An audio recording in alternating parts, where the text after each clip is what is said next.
variation of molar conductance with dilutions.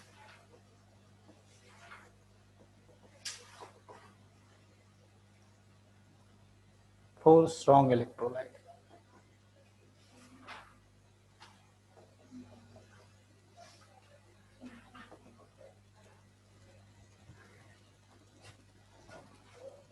तो इसको इसके लिए साइंटिस्ट लोग ने क्या किया ना, ग्राफ प्लॉट किया एक।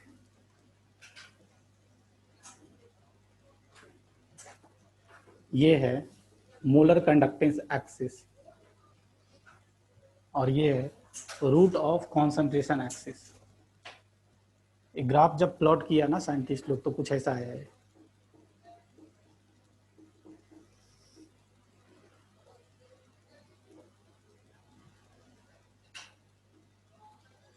अगर हम इस तरह मूव करते हैं तो क्या होगा बताओ, डाइल्यूशन होगा। इधर कॉन्सेंट्रेशन बढ़ रहा है तो इधर कम होगा इस डायरेक्शंस में। यहाँ पर क्या होगा, कॉन्सेंट्रेशन जीरो हो जाएगा, मीन्स इनफाइनाइट डाइल्यूशन बोलेंगे। यहाँ पर क्या होगा, concentrations will tending to zero, तो इसको हम लोग क्या बोलेंगे, इनफाइनाइट डाइल्यूशंस। इस टाइम पर जो मोलर कंडक्टेंस होगा उसको हम लोग बोलते हैं that is infinite molar conductance. Molar conductance at zero concentrations, molar conductance at infinite dilutions, that is called, इसको हम लोग क्या बोलते हैं, इसी को हम पाई नोट एम या पाई इनफाइनाइट एम से रिप्रेजेंट किया जाता है। तो पहले ये टर्म ध्यान रखिएगा, ये क्या है, दिस इज द लिमिटिंग, दो तीन नाम है, लिमिटिंग मोलर कंडक्टेंस, या इसको बोला जाता है molar conductance at infinite dilutions.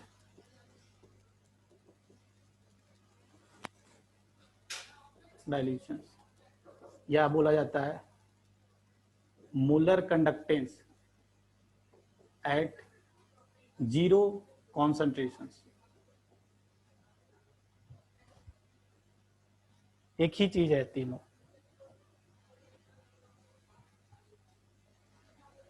Scientist लोग ने इस ग्राफ को प्लॉट करने के बाद एक इक्वेशन दिया, उसी को हम लोग बोलते हैं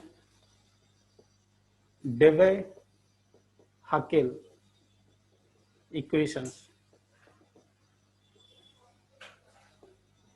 और ये इक्वेशन कुछ ऐसा था, pi m is equal to phi infinite m minus b root सी।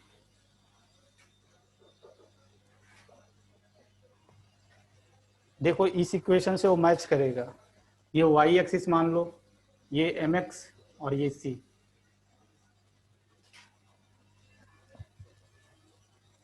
इस लाइन का स्लोप कितना होगा, स्लोप देखो इक्वेशन देखकर बताओ, माइनस बी होगा, माइनस बी। बी क्या है, तो बी यहां पर ध्यान रखिएगा, B is a constant, it is a constant and it is mainly defined for solvent। ये solvent के लिए डिफाइन होता है।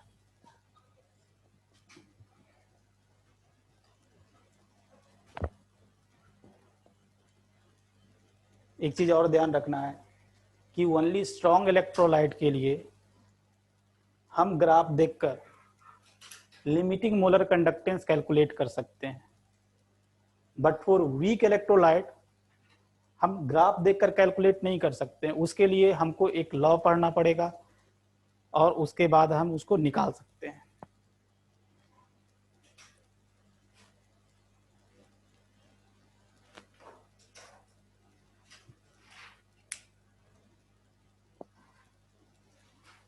आज लग रहा है कि ज्यादा पढ़ाई हो गया, आप लोग उदास उदास।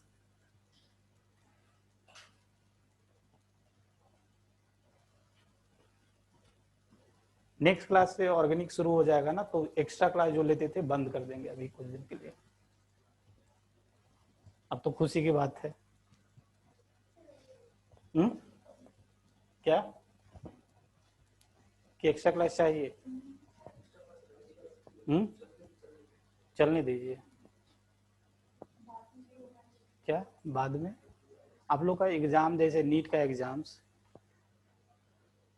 जून जुलाई में होगा, और एक ही जून जुलाई मीन्स जुलाई के फर्स्ट वीक में भी हो सकता है, और फिर नीट एक ही बार होगा और वो भी ऑफलाइन होगा।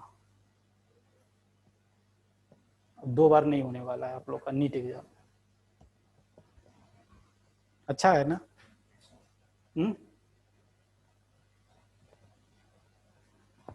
कि 2 बार होना चाहिए?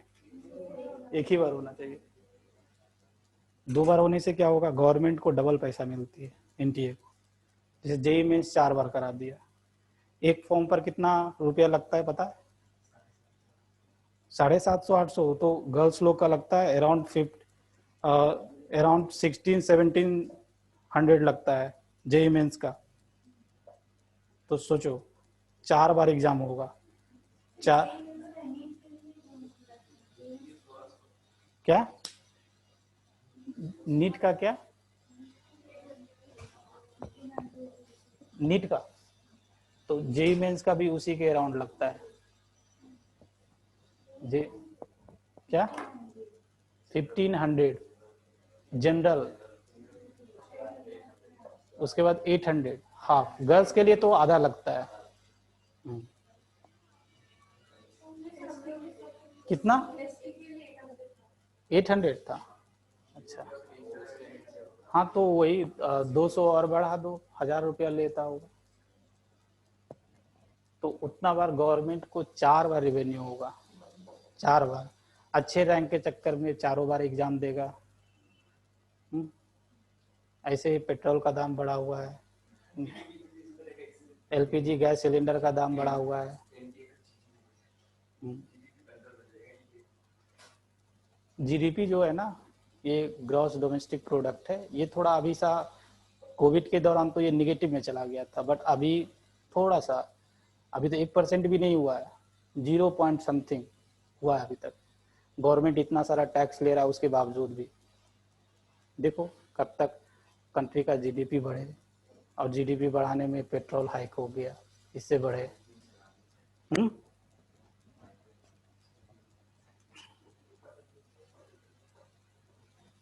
और एलपीजी का सिलेंडर का दाम क्यों बढ़ा? ठंडा के दौरान उसका जो मिनिस्टर है ये बोल रहे हैं कि ठंड में ज़्यादा यूज किया।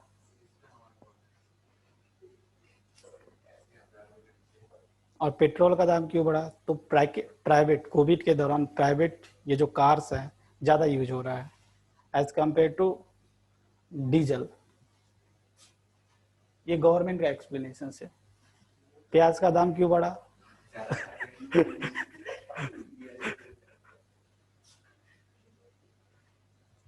चलो तो ये नेक्स्ट 4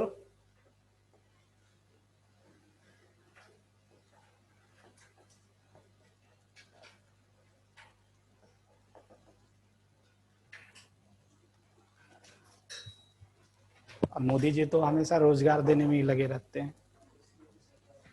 इस बार यहाँ का जैसे जो प्रोपेगेंडा होता है तो उसमें वो बोल रहे हैं कि 75,000 नौकरी देंगे। 2 करोड़ तो नौकरी दे चुके 15 लाख तो दे चुके, 2 करोड़ नौकरी दे चुके, अब यहाँ पर 75,000 नौकरी देंगे। और मोदी जी ये भी है कि आजकल तमिल सीखना चाहते हैं। अभी रिसेंटली मन की बात होती है क्योंकि तमिल में इलेक्शन है, ऐसे तमिल नहीं सीखना चाहते हो। चलो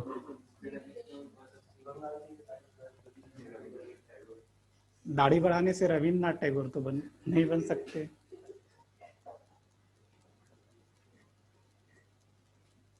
इसका ग्राफ ध्यान रखिए।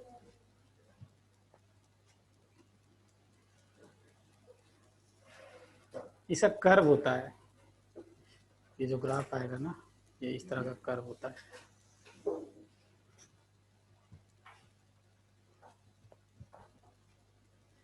और ये कभी भी ना इस एक्सिस को टच ही नहीं कर पाता है।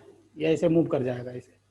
मैथ में एक टर्म होता है एसिम्प्टोड, नहीं जानते हो, मैथ पढ़ा ही नहीं है। एसिम्प्टोड एक टर्म होता है, एसिम्प्टोड मतलब ये एक एसिम मतलब it will move parallel to Y axis, means it will never touch Y axis, इसको एसिम्प्टोड बोला जाता है।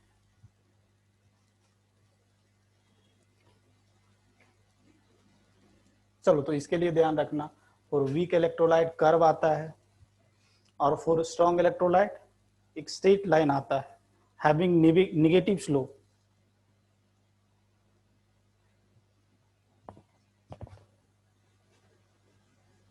इसके लिए लिख लेना, for weak electrolyte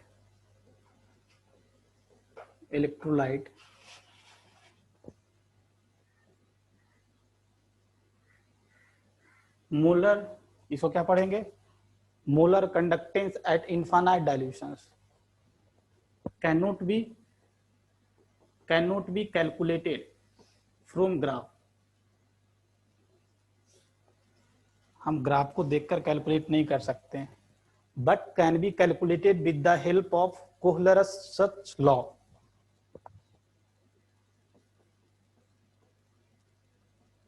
calculated with the help of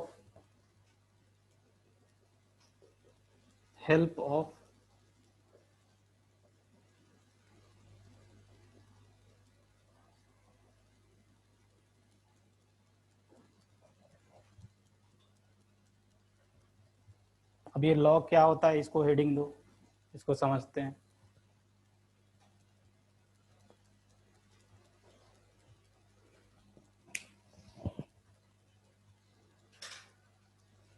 ये जो भी कोहलरस लॉ है, ये पहली बात ध्यान रखना इनफाइनाइट डाइल्यूशंस के लिए एप्लीकेबल होता है।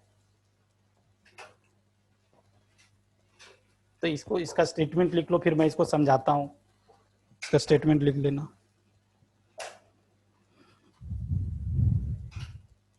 लिखो, पहला पॉइंट लिख लेना, it is defined for infinite dilutions, it is defined for infinite dilutions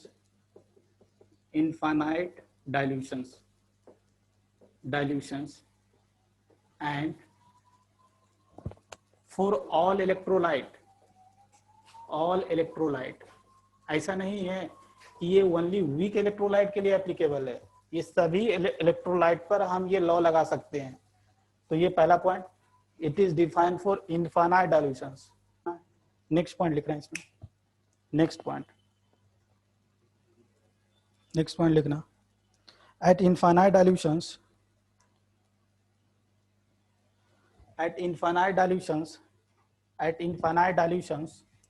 comma dissociation of each electrolyte is 100%. Dissociations of each electrolyte is 100%। ऐसा बोला जाता है कि इनफाइनाइट डाइल्यूशन पर कोई भी वीक इलेक्ट्रोलाइट स्ट्रॉन्ग इलेक्ट्रोलाइट की तरह बिहेव करना शुरू कर देता है। देखो इसके लिए जैसे डिग्री ऑफ डिसोसिएशन कितना होता है, मे बी 0.4, 0.5, 50%, 60%, सो। बट अगर इसी वीक इलेक्ट्रोलाइट को इनफाइनाइट डाइल्यूशंस जितना पानी मिलाना था भर भर कर मिला देंगे, तो it will start behaving as strong electrolyte, it will dissociate 100%। यदि समझा, यही चीज लिखा गया कि 100% डिसोसिएशन हो जाएगा। इसी में कंटिन्यू करो इसमें, and ions are completely independent from each other, and ions are completely independent from each other, completely independent from each other, completely independent from each other।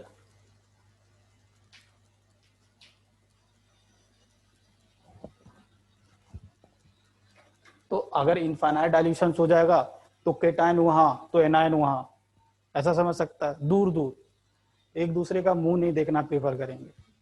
अगर कम पानी रहेगा तो केटाइन को एनाइन का मुंह देखना पड़ेगा, अगर नहीं भी देखना चाहता है तो देखना पड़ेगा। बट अगर इनफाइनाइट डायल्यूशन होगा तो एक यहाँ तो एक वहाँ, 100% डिसोसिएट होगा, एक दूसरे, एक केटाइन का एनाइन के साथ कोई कनेक्शन नहीं। आगे आगे इसमें लिखना and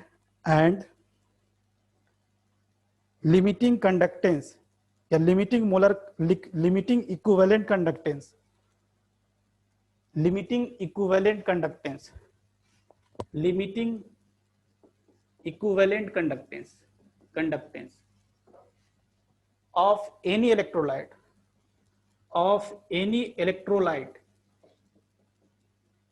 electrolyte is sum of equivalent conductance of cation, sum of equivalent conductance of cation and anion.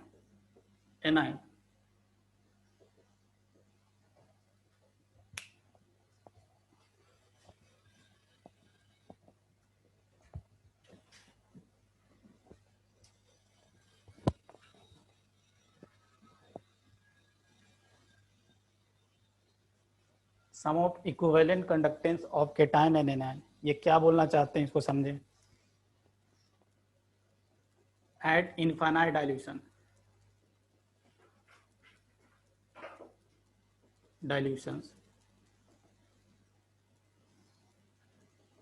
Eight infinite dilutions, कोई भी इलेक्ट्रोलाइट का, any electrolyte, whether it is strong electrolyte और वीक इलेक्ट्रोलाइट, कोई भी इलेक्ट्रोलाइट जो होगा, इसलिए लिख रहा हूं एनी इलेक्ट्रोलाइट। क्या बोला गया, equivalent conductance of any electrolyte is equal to equivalent conductance of cation plus equivalent conductance of anion। ये सब जो होगा ना इनफाइनाइट डाइल्यूशन पर एप्लीकेबल है ना, तो इनफाइनाइट करना पड़ेगा, यही बोला गया।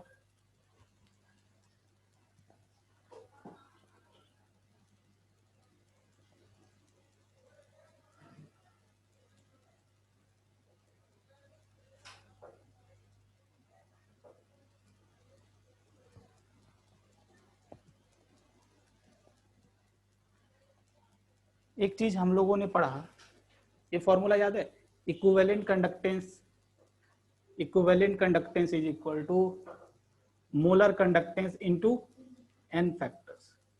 तो ये फिर से लिख लो, यूज आएगा। दूसरी बात, अगर हमको मोलर कंडक्टेंस निकालना है, अगर हमको मोलर कंडक्टेंस का डाटा दिया, इसको अच्छा समझ लेना, मोलर कंडक्टेंस का डाटा दिया और आपको मोलर कंडक्टेंस निकालना बोला, तो कैसे निकालेंगे इसको समझे, एग्जांपल से भी समझाएंगे, पहले थ्योरेटिकली समझे चीजों को। Molar conductance of electrolyte is equal to, इसमें क्या करना पड़ेगा ना, कॉफिशिएंट को इंट्रोड्यूस करना पड़ेगा। कॉफिशिएंट को क्या लिख रहा हूं यहां पर, म्यू केटायन, ऐसे लिख देता हूं, mu cation into molar conductance of cation plus mu anion into molar conductance of anion.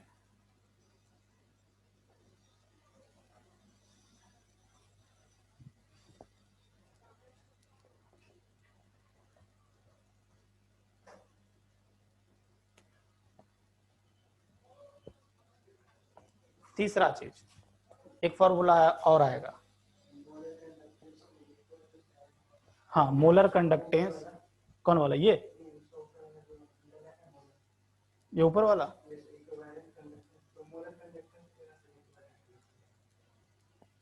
ये वाला नहीं नहीं नहीं, इसमें इक्विवेलेंट कंडक्टेंस लिखेगा ना, तो इसमें कोफिशिएंट का अकाउंट नहीं करना है। ये पाई, अच्छा बीच वाला, हाँ अच्छा अच्छा, इनटू एन फैक्टर्स, अच्छा अच्छा उल्टा हो गया क्या, अच्छा अच्छा, हाँ हाँ हाँ, ये यहाँ पर, या हमको लग रहा है कि इसको देखो, अच्छा चेक करो, चेक करो उसको,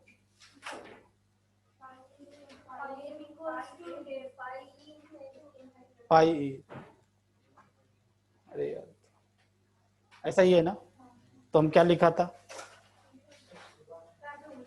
सुबह उल्टा लिखा गया होगा, ये एग्जैक्ट ये सही फॉर्मूला है। देखो देखो फिर से डेराइव कर लो, अगर देखो उल्टा हो गया क्या, अभी सही है। देखो equivalent conductance upon molar conductance, यही रेशियो निकाल लेते ना, तो इक्विवेलेंट कंडक्टेंस क्या होता है, K into 1000 upon N, N means molarity into N factors, और ये क्या होता है,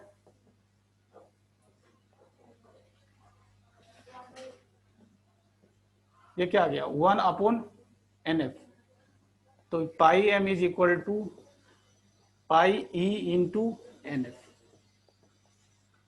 गलती हो गया वाले, सुधार लेना।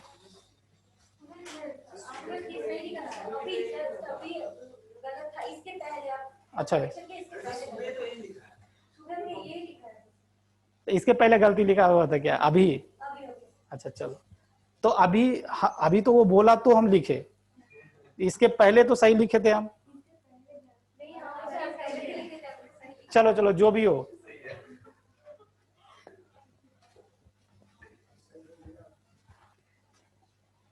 अभी सर फोकस करो, ये क्या बोलना चाहता है।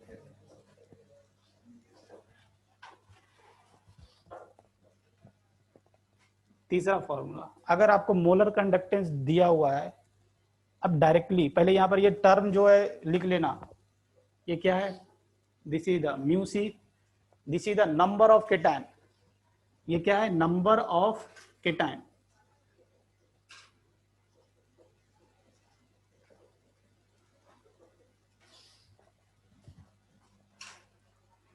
नंबर ऑफ एनायन, तीसरा फॉर्मूला आने जा रहा है। अगर आप इक्विवेलेंट कंडक्टेंस निकालना चाहते हो एनी इलेक्ट्रोलाइट का, और आपको मोलर कंडक्टेंस का डाटा दिया हुआ है, तो क्या लिखेंगे, 1 अपॉन दिस इज द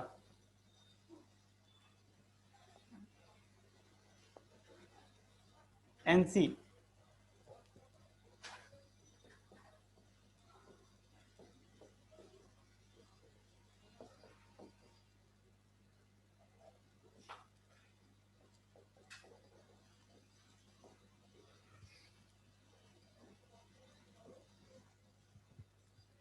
यहां पर ये लिख लेना तीसरा, ये क्या है, NC is charge, charge on cation,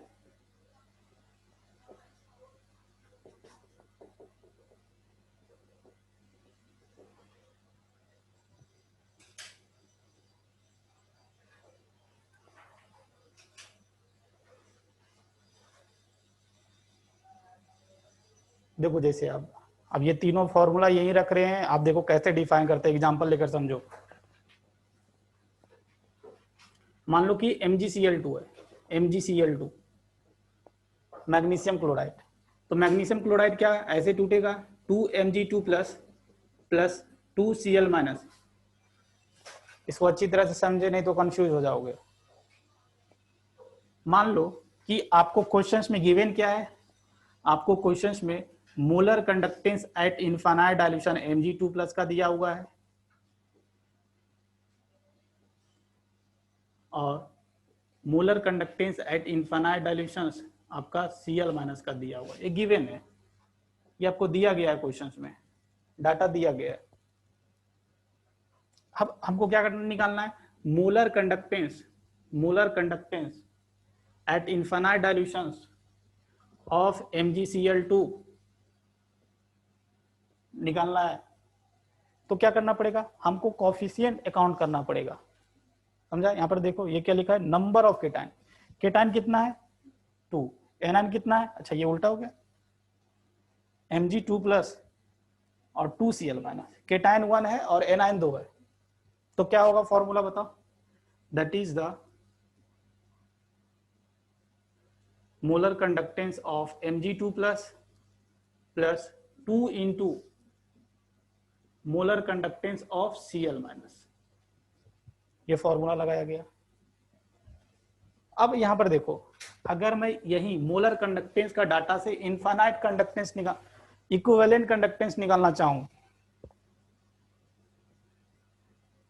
MgCl2, तो क्या होगा देखो बताओ, केटाइन के ऊपर कितना चार्ज, केटाइन के ऊपर +2 का चार्ज, मैग्नीट्यूड बोलो 2 यूनिट, और एनाइन के ऊपर -1 यूनिट, तो ये क्या हो जाएगा बताओ, 1/2 into this value plus 1/1 into this value, और आना भी चाहिए। देखो ऐसे, अगर यहां से देखो इक्विवेलेंट कंडक्टेंस, अगर आपको क्या निकालना है इक्विवेलेंट कंडक्टेंस, तो molar conductance upon n factors, ये जो निकाला आपने, अगर n फैक्टर से डिवाइड कर दूं तो क्या निकल जाएगा, इक्विवेलेंट कंडक्टेंस निकल जाएगा। n फैक्टर से डिवाइड कर दूं तो इक्विवेलेंट कंडक्टेंस निकल जाएगा। तो इसमें डिवाइड करेगा 2 डिवाइड करेगा, तो इसमें 2 डिवाइड करेगा तो यही तो आ जाएगा, देखो 1/2 इंटू दिस वैल्यू प्लस यहां पर क्या करेगा, यहां पर भी 2 से डिवाइड करेगा, तो यहां पर फिर क्या आ जाएगा 1/1 इंटू दिस वैल्यू। मैं क्या बोलना चाहता हूं यहां पर समझे, अगर मुझे इक्विवेलेंट कंडक्टेंस निकालना है तो 1/चार्ज मैग्नीशियम पर charge 2 molar conductance of Mg2+ plus that is, यहां पर क्या लिखूंगा 1/1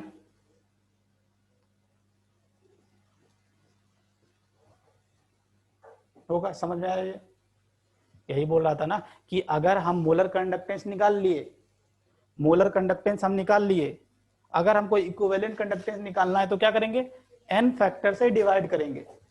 तो इसमें हम क्या किए, n फैक्टर से डिवाइड किए, n फैक्टर कितना है इसका 2 है, तो यहां 2 से डिवाइड करो तो ये आ गया, यहां 2 से डिवाइड करो तो ये आ गया, या फॉर्मूला लगाओ, एक ही बात है।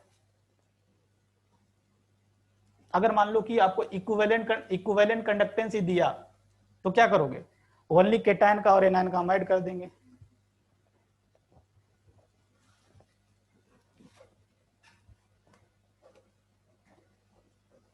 जैसे एक और एग्जांपल, अगर किन्हीं को दिक्कत है तो एक और एग्जांपल से समझाते हैं। अगला एग्जांपल ले रहे हैं, एल्युमिनियम क्या है, सल्फेट, एल्युमिनियम सल्फेट कैसे आयनाइज होगा, कैसे आयनाइज होगा, 2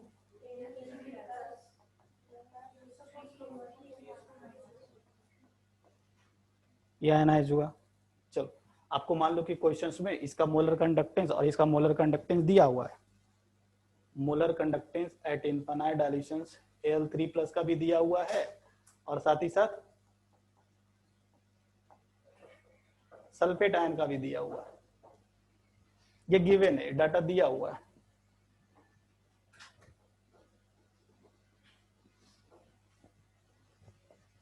सबसे पहले हम क्या निकालेंगे, मोलर कंडक्टेंस निकाल रहे हैं। Molar conductance at infinite dilutions aluminium sulphate का जो होगा दैट इज इक्वल टू,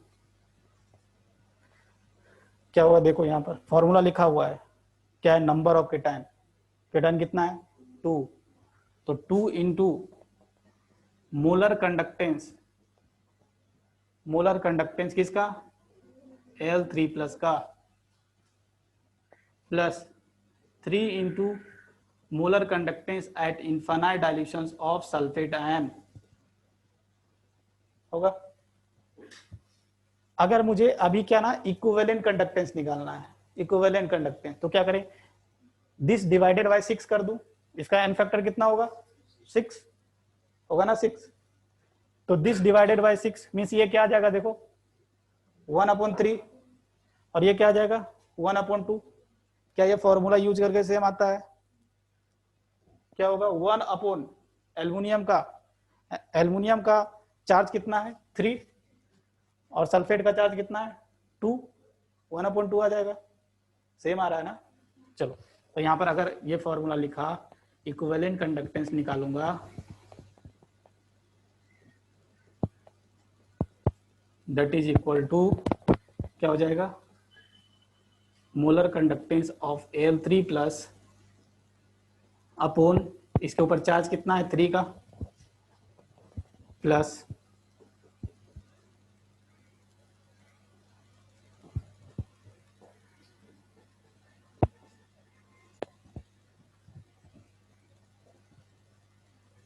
अगर मान लो कि क्वेश्चंस में आपको इक्विवेलेंट कंडक्टेंस एल्युमिनियम आयन का दिया हुआ है और सल्फेट आयन का दिया हुआ है, तो क्या करेंगे, दोनों को जस्ट ऐड कर देंगे। उसके लिए स्टैचोमेट्रिक कोफिशिएंट नहीं दे अकाउंट लेना है।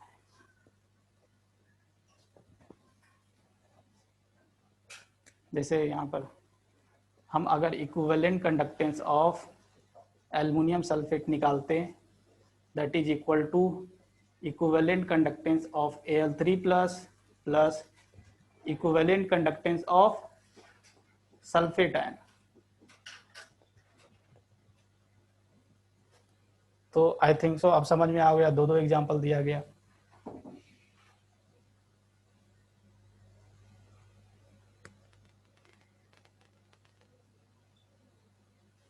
क्या Al2SO4 होल 3, तो ये कभी अपने मन से भी दे दो।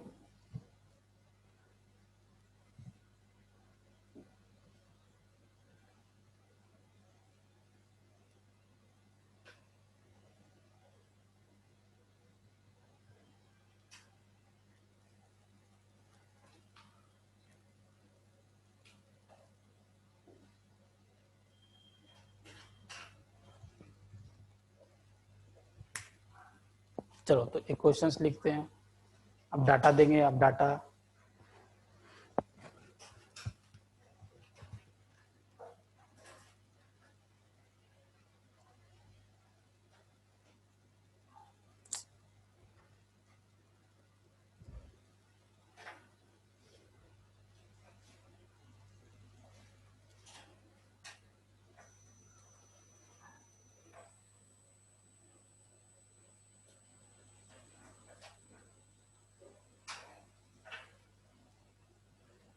देखो,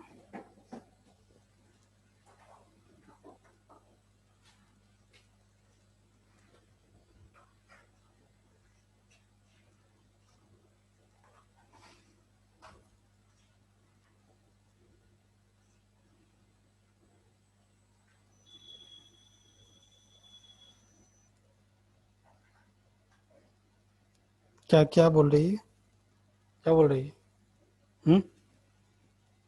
कुछ बोल रही है?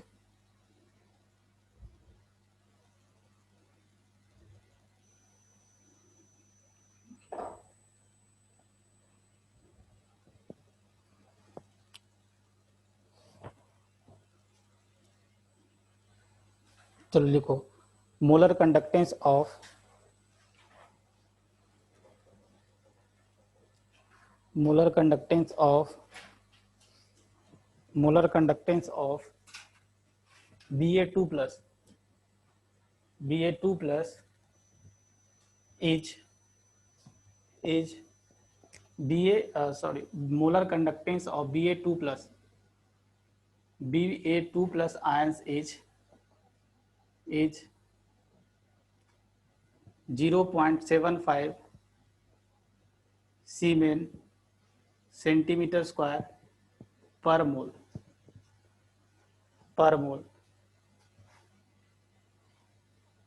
and molar conductance of infinite dilutions of Cl minus ion is 0.25 Siemens centimeter square per mole. Calculate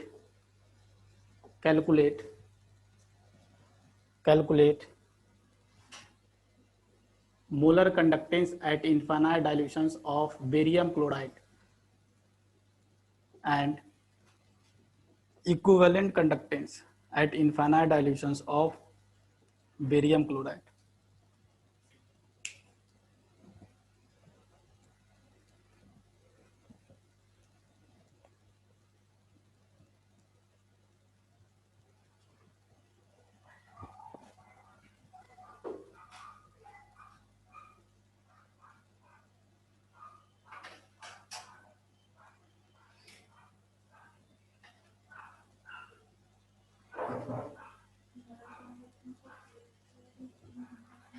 क्या?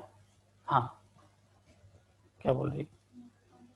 Molar conductance of Ba2 plus at infinite dilutions. At infinite dilution is 0.75. Molar conductance of Ba2 plus ions at infinite dilution is 0.75. And molar conductance of infinite dilutions of Cl minus is this. कहीं कहीं पर ये क्या करते हैं ना, ionic conductance दे देते हैं, तो आपको कैसे पता लगेगा कि वो मोलर कंडक्टेंस दिया या इक्विवेलेंट कंडक्टेंस दिया? उसका यूनिट को देखकर।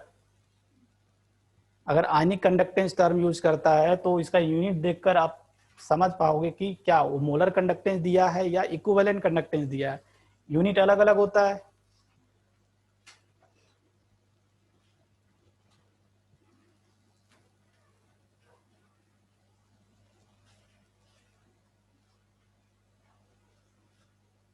ये भी गलत बनाया होगा।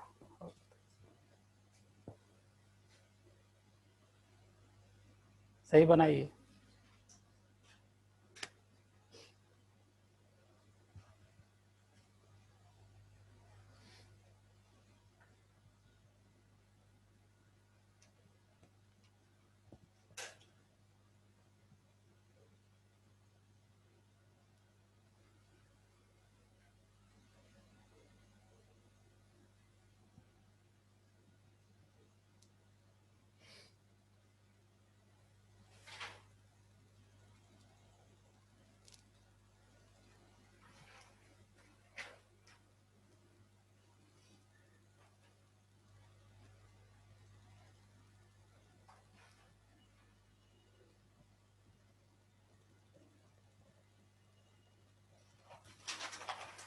तो आंसर भी ला दी। तुम्हारा आंसर भी सही आ गया।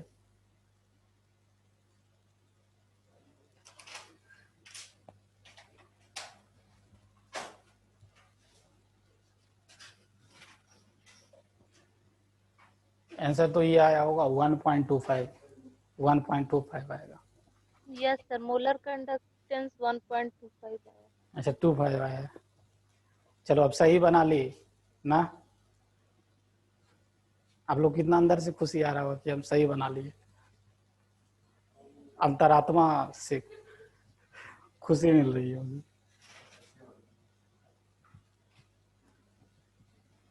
चलो, तो ये आपको ये पता होना चाहिए कि BaCl2 Ba2 प्लस में प्लस 2Cl माइनस में डिसोसिएट करेगा।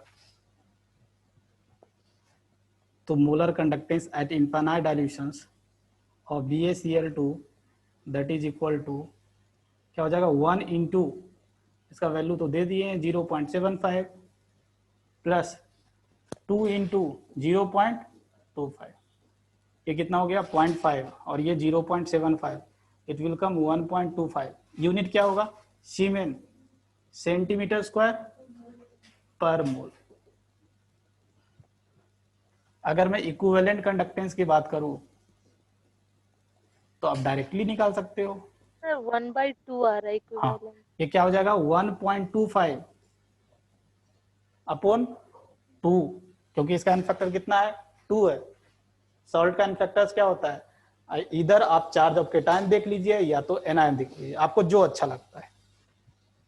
अगर आप केटायन प्रीफर करते हो तो केटायन पर चार्ज देख लो या एनायन पर चार्ज देख लो, या ये जो दिखता है ना 1 और 2 इसका एलसीएम ले लीजिए, दोनों को मल्टीप्लाई कर दो। तो ये इसका यूनिट क्या होगा? सीमेंस सेंटीमीटर स्क्वायर पर इक्विवेलेंट। या नहीं तो आप फॉर्मूला यूज भी कर सकते थे, क्या होगा 0.75 अपॉन इस पर चार्ज कितना है बाई 2। अगर फॉर्मूला यूज करके करते तो क्या होता है 0.75 अपॉन 2 प्लस 0.25 अपॉन 1, इन दोनों को भी निकालता तो यही आता। चलो तो आज के लिए इतना ही रोकता हूं, इसको और पढ़ा दे एप्लीकेशंस।